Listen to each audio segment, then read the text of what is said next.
Hello my dear student, आज हम लोग अप्लाइड फिजिक्स 1 ग्रुप ए के स्टूडेंट्स के लिए डिस्कस करने वाले हैं अपना चैप्टर फोर्स एंड मोशन का नेक्स्ट लेक्चर। आज हम लोग बातचीत करेंगे वेक्टर का। वेक्टर में अभी तक हम लोगों ने ये सब सीखा है, वेक्टर होता क्या है, टाइप्स ऑफ वेक्टर, उसके बाद 3 टाइप्स ऑफ वेक्टर हम लोग डिस्कस किए थे, equal vector, opposite vector and unit vector. उसके बाद हम लोगों ने वेक्टर को ऐड करने का लॉ पढ़ा था, triangle law and parallelogram law. आज हम लोग टॉपिक को आगे बढ़ाएंगे और सीखेंगे प्रोडक्ट ऑफ वेक्टर। हेडिंग डाला जाए product of vector. Product of vector, vector को कैसे मल्टीप्लाई करते हैं, कैसे हम वेक्टर का प्रोडक्ट निकालते हैं, उसके बारे में बातचीत करेंगे। 2 टाइप का वेक्टर प्रोडक्ट होता है बेटा, एक होता है आपका डॉट प्रोडक्ट। डॉट प्रोडक्ट को हम लोग स्केलर प्रोडक्ट भी बोलते हैं, डॉट प्रोडक्ट बोलो या स्केलर प्रोडक्ट बोलो। और दूसरा होता है क्रॉस प्रोडक्ट, एक डॉट प्रोडक्ट, दूसरा क्रॉस प्रोडक्ट। क्रॉस प्रोडक्ट को हम लोग वेक्टर प्रोडक्ट भी बोलते हैं, ठीक है। अभी डॉट प्रोडक्ट को डिटेल में समझते हैं, उसके बाद फिर हम लोग क्रॉस प्रोडक्ट को समझेंगे। डॉट प्रोडक्ट में आप माइंड में रखो कि ये एक वेक्टर ए है, दूसरा वेक्टर ये बी है, इसके बीच में ये डॉट का सिंबल बना है, इसको पढ़ेंगे vector A dot vector B, vector A dot vector B. Vector A dot vector B बराबर फॉर्मूला होगा ए बी कॉस थीटा, ठीक है ना। Vector A dot vector B is equal to A B cos theta. यहाँ पे जो A है this is magnitude of vector A, B है this is magnitude of vector B, and जो theta है theta is angle between vector A and vector B. Vector A और vector B के बीच का एंगल है थीटा, ठीक है। अब थोड़ा एक एग्जाम्पल समझो। जैसे आप मान लो ये एक पॉइंट है, यहाँ पे एक फोर्स एक्ट कर रहा है इस डायरेक्शन में F1, इसका वैल्यू दे दिया 6 न्यूटन। एक दूसरा फोर्स एक्ट कर रहा है, कंसीडर कर लेते हैं इस डायरेक्शन में F2, इसका वैल्यू दे दिया 8 न्यूटन, एंड इनके बीच का जो एंगल है, इसके बीच का एंगल दे दिया 60 डिग्री। आपसे बोला वेक्टर F1 डॉट F2 बताइए, vector F1 dot vector F2। तो अभी हम लोगों ने फॉर्मूला में सीखा vector A dot vector B बराबर AB cos थीटा। तो उसी तरह से vector F1 dot vector F2 बराबर क्या हो जाएगा, F1 into F2 into cos theta, इनके बीच का एंगल कितना है 60 डिग्री। अब F1 का मैग्नीट्यूड देखिए 6 न्यूटन, F2 का मैग्नीट्यूड देखिए 8 न्यूटन, और cos 60 डिग्री का वैल्यू 1/2।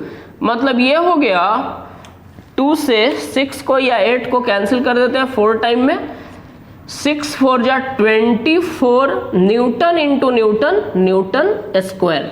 बेटा जैसे मीटर को मीटर से मल्टीप्लाई करते हैं मीटर स्क्वायर होता है, यहाँ फोर्स है दोनों, इसका भी यूनिट न्यूटन, इसका भी यूनिट न्यूटन। तो F1 डॉट F2 जब निकालेंगे तो F1 F2 cos theta, F1 आपका 6 न्यूटन, F2 8 न्यूटन था, cos 60 का वैल्यू 1/2, सॉल्व करने पे कितना आया 24 न्यूटन स्क्वायर। ओके, इसको आप राइट करो, फिर आगे हम समझते हैं।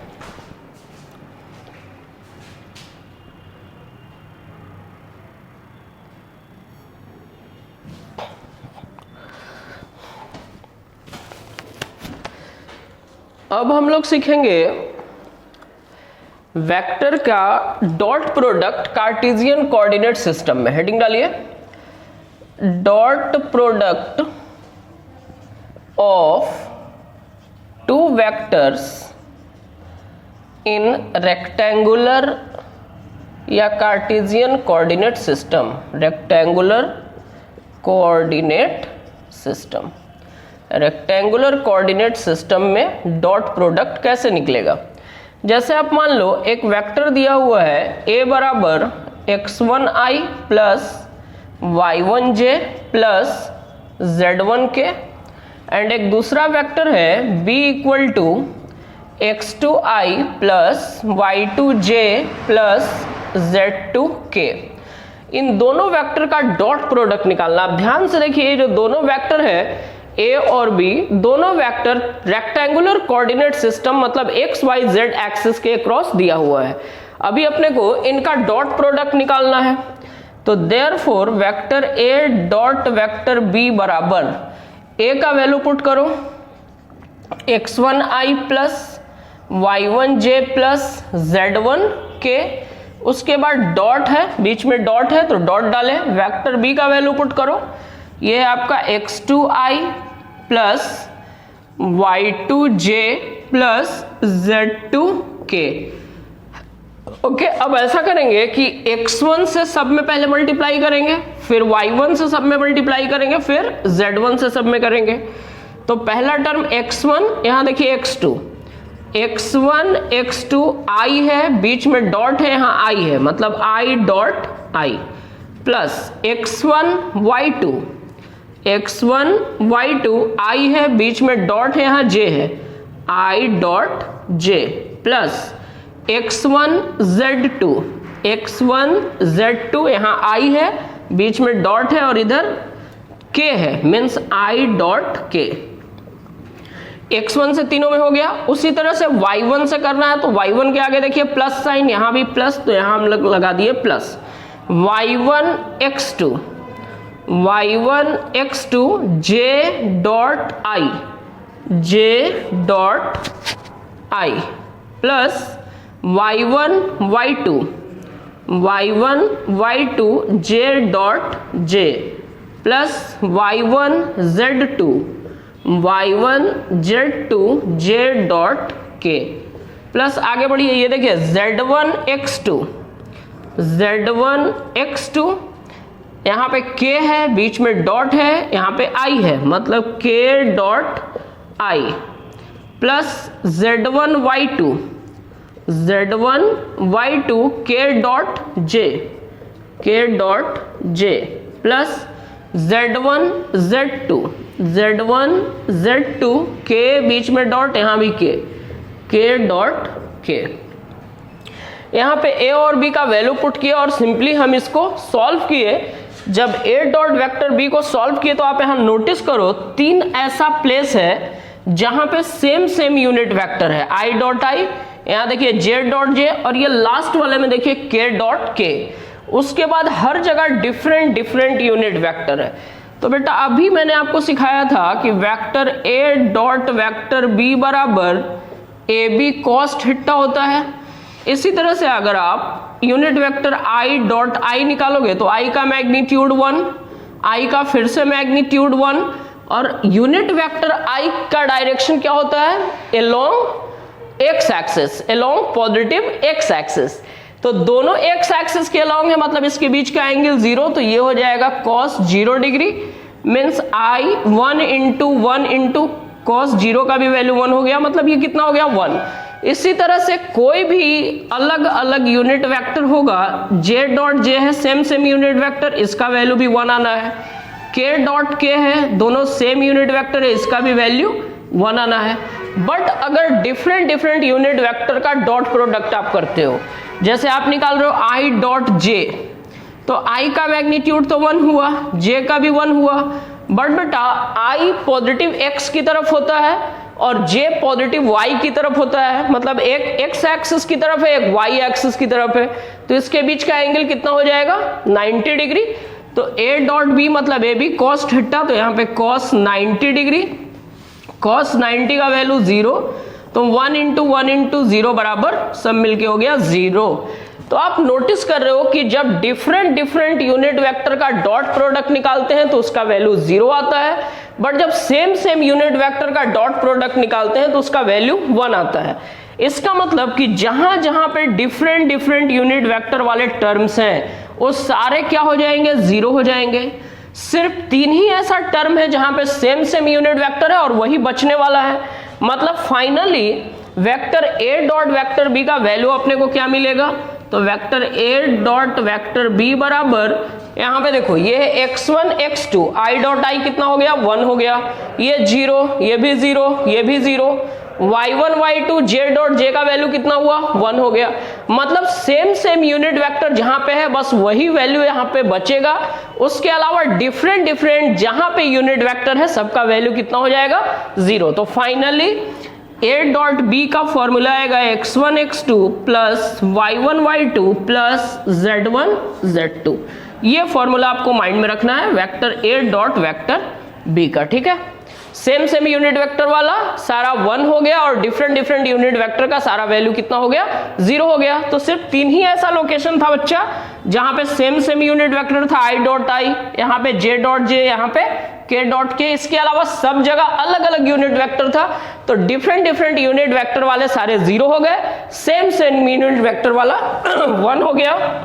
x1 x2 i dot I का वैल्यू 1, तो सिर्फ x1 x2 बचा, यहां से y1 y2 बचा और यहां से z1 z2 बचा। ओके, आप इसको राइट करो, फिर आगे का टॉपिक हम आपको समझाते हैं।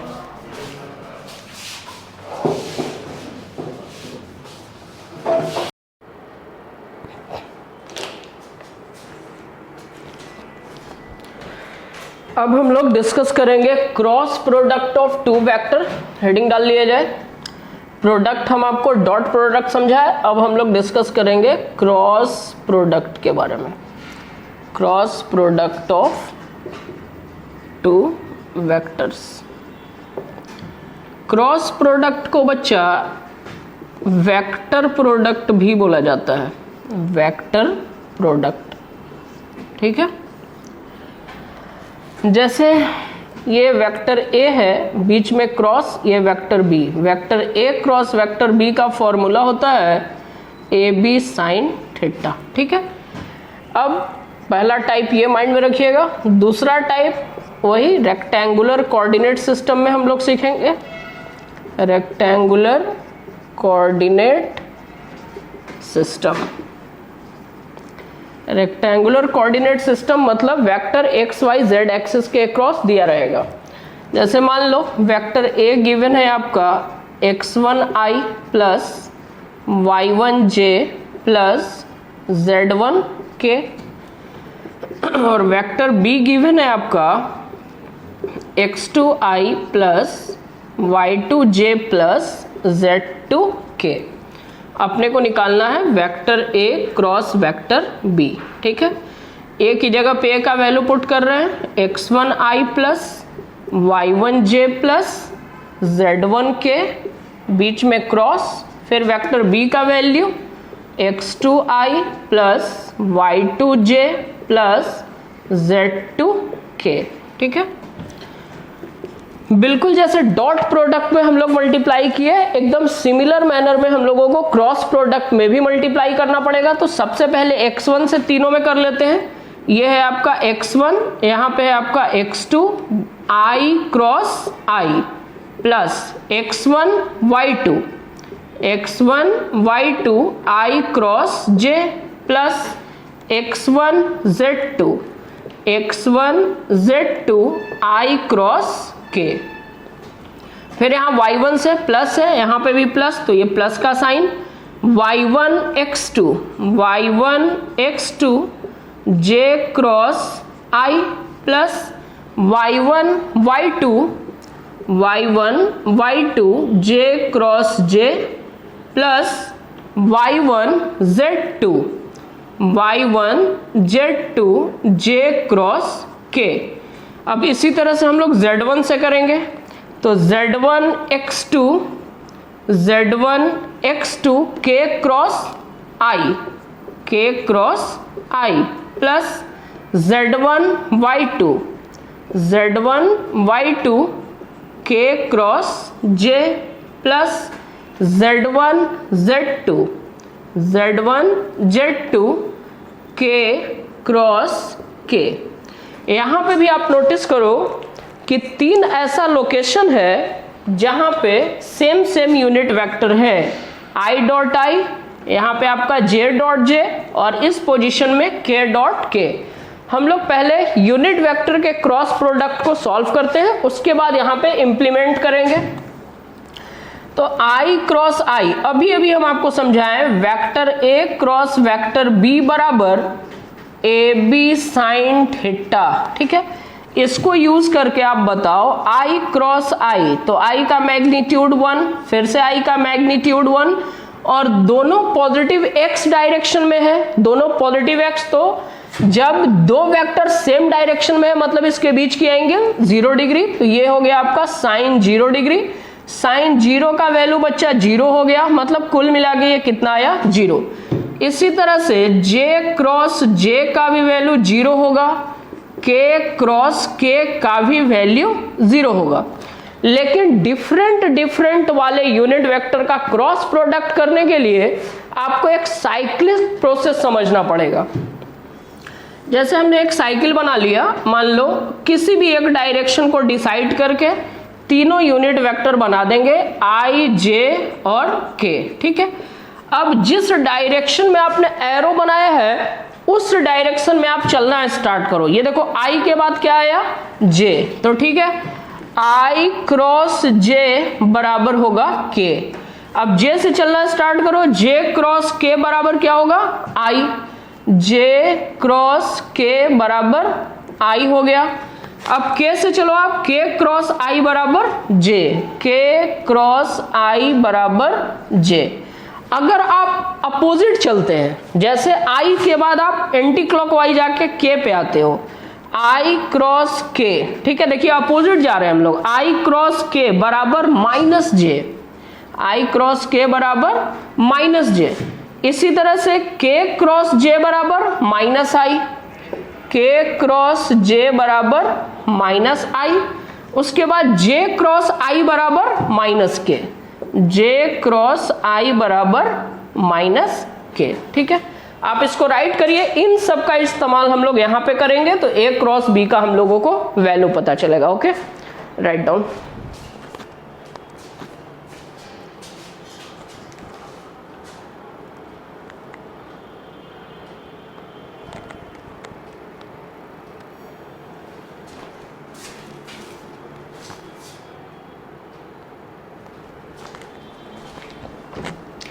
अब बेटा उन सबका इस्तेमाल हम लोग यहां पे करते हैं, तो finally vector A cross vector B बराबर, देखो x1 x2 i cross i का वैल्यू कितना हो गया, 0, तो ये पूरा टर्म हो गया 0। x1 y2 ये है i क्रॉस j, ठीक है। अब इसमें ढूंढो बेटा आप i क्रॉस j बराबर k, तो x1 y2 i cross j की जगह पे हम लोग लिख दिए k प्लस, आगे बढ़िए x1 z2 i cross k, ये देखिए आप i क्रॉस k बराबर minus j, i cross k बराबर माइनस j प्लस, आगे बढ़ते हैं सेकेंड लाइन में y1 x2 j cross i, तो j क्रॉस i बराबर माइनस के, तो j क्रॉस i बराबर हो गया माइनस के। इसी तरह से ये टर्म तो देखिए 0 हो गया, j cross j। y1 z2 क्या लिखा हुआ है, j क्रॉस के ऊपर देखो j क्रॉस के बराबर i, तो यहां पे हम i लिख दिए प्लस, यहां देखिए z1 x2 k cross i बराबर j, तो ये है आपका z1 x2 k cross i बराबर j प्लस एक टर्म और बचा z1 y2 ये है बेटा z1 y2 j k cross j, तो k क्रॉस j बराबर माइनस आई, k क्रॉस j बराबर माइनस आई।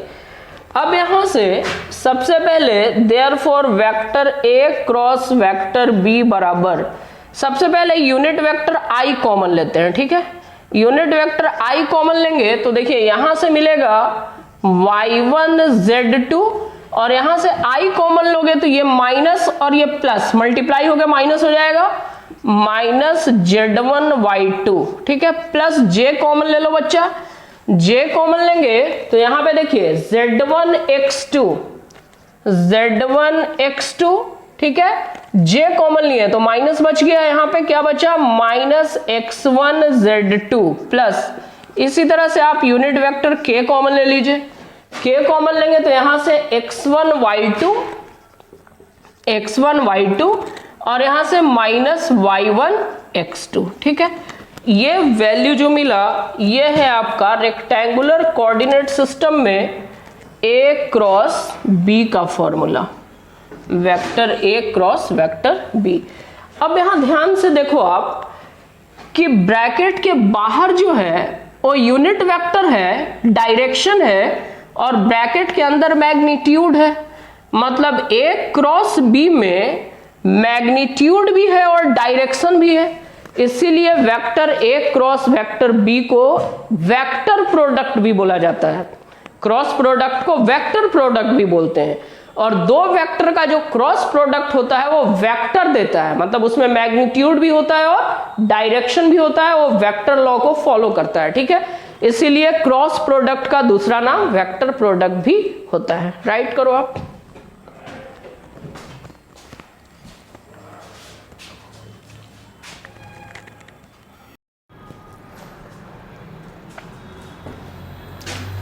अभी हम लोगों ने डिस्कस किया था डॉट प्रोडक्ट और क्रॉस प्रोडक्ट के बारे में। अब हम लोग वेक्टर से रिलेटेड कुछ प्रॉब्लम्स करेंगे और उसके बाद जो अपने सिलेबस के अकॉर्डिंग अगला टॉपिक होगा वो हम लोग डिस्कस करेंगे। आपके सामने एक क्वेश्चन है बेटा, बोलता है कि if magnitude of vector a plus vector b equal to magnitude of vector a minus vector b, then show that vector a is perpendicular to vector b।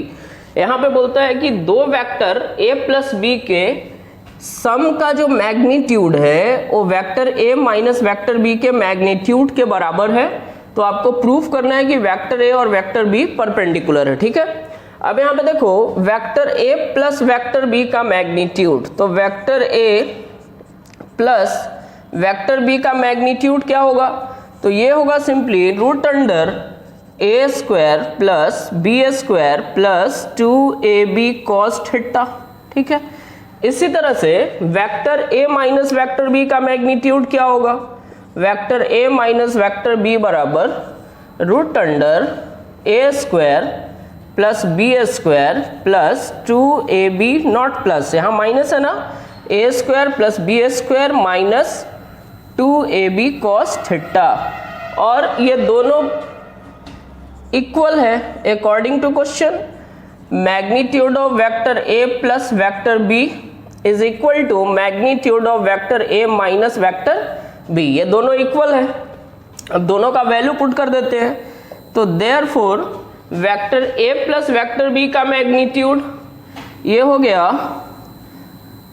Root under a square plus b square plus 2ab cos theta equal to root under a square plus b square minus 2ab cos theta. ठीक है, अब दोनों side square करेंगे तो root cancel हो जाएगा, squaring both side. ठीक है, दोनों साइड हमें स्क्वायर कर दिए, स्क्वायर से रूट कैंसिल, तो सिंपली क्या आएगा? a square plus b square plus 2ab cos theta बराबर a square plus b square minus 2ab cos theta. बेटा a स्क्वायर से a square cancel, b square से b स्क्वायर कैंसिल, ये 2ab cos theta है और ये minus में है, निगेटिव है, इधर आके प्लस हो जाएगा, तो ये हो जाएगा 4ab cos थीटा बराबर 0। ठीक है, 4ab को आप ले जाके डिवाइड कर लो, cos थीटा बराबर 0 divided by 4ab, 0 divided by anything 0, तो देयरफॉर cos थीटा बराबर 0 हो गया। और cos 0 किसका वैल्यू होता है? ऑफ कोर्स cos 90 डिग्री का, तो cos थीटा बराबर cos 90 डिग्री, यहां से देयरफॉर थीटा बराबर 90 डिग्री। जब दो वेक्टर के बीच का एंगल 90 है तो हम बोल सकते हैं कि ये दोनों वेक्टर परपेंडिकुलर है, मतलब vector a is perpendicular to vector b। Okay, write करो आप, आसान सा सवाल था। नेक्स्ट प्रॉब्लम करते हैं।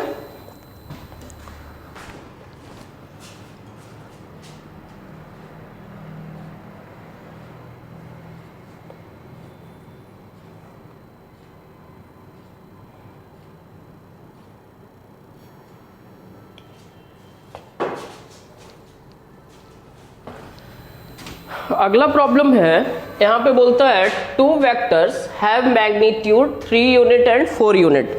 दो वेक्टर है, उनका मैग्नीट्यूड गिवन है, उनका एक का मैग्नीट्यूड है 3 यूनिट और दूसरे का मैग्नीट्यूड है 4 यूनिट। बोलता है what should be the angle between them if the magnitude of resultant is 1 unit। दो वेक्टर है बेटा, उन दोनों वेक्टर का मैग्नीट्यूड दिया है, एक का मैग्नीट्यूड है 3 यूनिट, दूसरे का मैग्नीट्यूड है 4 यूनिट। आपसे बोला कि what should be the angle between them if the magnitude of resultant is 1 unit। Resultant का मैग्नीट्यूड 1 यूनिट है, तो ऐसा हम मान लेते हैं, सॉल्यूशन समझिए।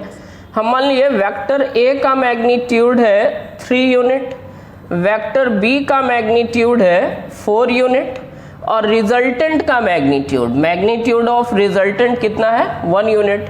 रिजल्टेंट के बारे में हमने आपको बताया है, resultant R is equal to root under A square plus B square plus 2ab cos theta. ठीक है, तो अब इसमें सबका वैल्यू पुट करते हैं। ऐसा करते हैं, पहले दोनों साइड स्क्वायर कर लेते हैं, तो स्क्वायर करेंगे तो ये हो जाएगा R square is equal to, आप नहीं भी कर सकते हो, डायरेक्ट आप वैल्यू पुट कर लो, रिजल्टेंट का value 1 is equal to root under A square, A का मैग्नीट्यूड 3 है, 3 का स्क्वायर प्लस बी का मैग्नीट्यूड बेटा 4 है, 4 का square plus 2 into 3 into 4 into cos theta. ठीक है, this implies 1 equal to root under 3 का स्क्वायर 9, 4 का स्क्वायर 16 प्लस 2 3 जा 6 इंटू 4 24 कॉस थीटा।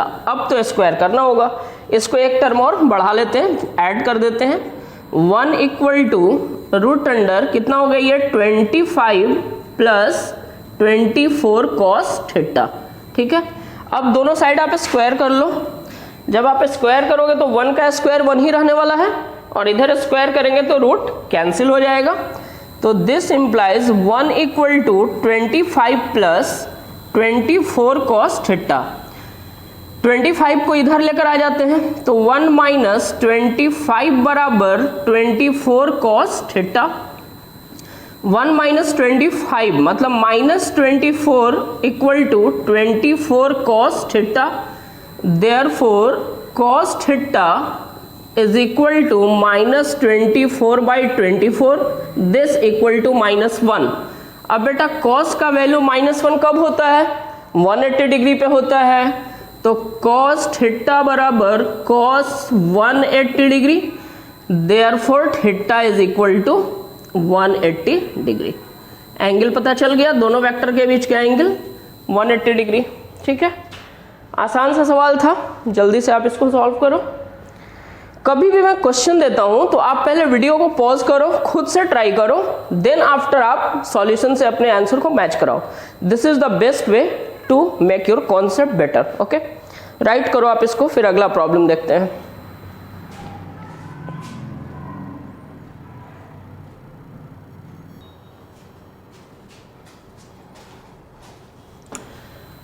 ये प्रॉब्लम बोल रहा है कि दो वेक्टर है, two vectors have magnitude 2 metre and 3 metre. दो वेक्टर है, उनका मैग्नीट्यूड 2 मीटर है और 3 मीटर है। The angle between them is 60 degree, उनके बीच का एंगल 60 डिग्री है। आपको पहले नंबर में क्वेश्चन पूछा है कि the scalar product of two vectors, इनका स्केलर प्रोडक्ट मतलब डॉट प्रोडक्ट क्या होगा। सेकंड क्वेश्चन पूछा है the magnitude of their vector product. तो पहला जो स्केलर प्रोडक्ट पूछा, हम ऐसा मान लेते हैं कि दो वेक्टर है ए और बी। ठीक है, तो vector A dot vector B का फॉर्मूला आपको पता है ए बी कॉस थीटा। तो यहाँ पे आप देखिए ए हम 2 मीटर मान लेते हैं, ये 2 मीटर, बी का वैल्यू 3 मीटर और कॉस इनके बीच का एंगल 60 डिग्री। तो ये हो गया 2 मीटर इंटू 3 मीटर, कॉस 60 का वैल्यू 1/2, 2 से 2 कैंसिल हो गया, बस ये 3 बचा, meter into metre, metre square, 3 meter square. Question number 2 में पूछा the magnitude of their vector product. Vector product मतलब cross product, vector A cross vector B. Formula होता है A B sine theta. A का वैल्यू 3 2 है ना, A का value 2 meter, B का value 3 meter and sine 60 degree. Sine 60 का value √3/2, तो 2 मीटर इंटू 3 मीटर इंटू √3/2, 2 से ये 2 कैंसिल हो गया, 3√3 metre into metre, metre square. ठीक है, इसी तरह के आसान सवाल आपसे पूछे जा सकते हैं आपके एग्जामिनेशन में। अच्छे से पूरा कॉन्सेप्ट आपका क्लियर होना चाहिए। वेक्टर क्या होता है, types of vector, unit vector पे मेन फोकस करना है, उसके बाद resultant of vector, then after आपको डॉट प्रोडक्ट और क्रॉस प्रोडक्ट, ये दोनों पे जो भी कॉन्सेप्ट है उसको अच्छे से आप समझ लेना, फॉर्मूला माइंड में रखना, आसानी से सारा प्रॉब्लम होगा। इसी टाइप के छोटे छोटे सवाल आपके एग्जामिनेशन में पूछे जाएंगे। 2 मार्क्स 3 मार्क्स के क्वेश्चन बनेंगे, ऑब्जेक्टिव भी बन सकते हैं। ठीक है, keep watching, thank you so much.